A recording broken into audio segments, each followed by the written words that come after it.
Itugya na lang sa Ginoo ang tanan. Kini mo'y pamahayag sa usa ka senior citizen human na biktima og nahurot ang iyang mga lahas ug sa iyang asawa sa mga mangingilad.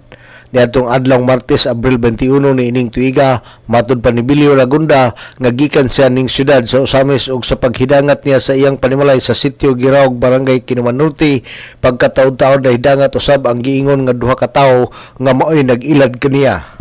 Unang approach sa mga tawo taga DSWD sila nga nangita og mga senior citizen nga hatagan og ayuda. Kadugayan sa ilang panagtabi, gipakuha sa duha ka tawo ang iyang kwintas singsing og lakip na usab sa iyang asawa og gisulod kini sa usa ka sudaran sa pulbos og gipasulod sa refrigerator.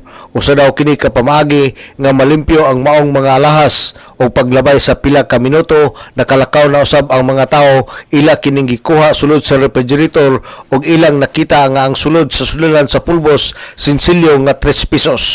Gibana nga naa sa 45 ngadto sa 50,000 pesos ang kantidad nga nadala sa mga mangingilad. Dugang pa ni Lagunda nga human na sulod sa refrigerator ang pulbos nga gisudlan sa mga lahas, dali kini nga mibiya sa iyang panimalay padulong sa ilang sakyanan.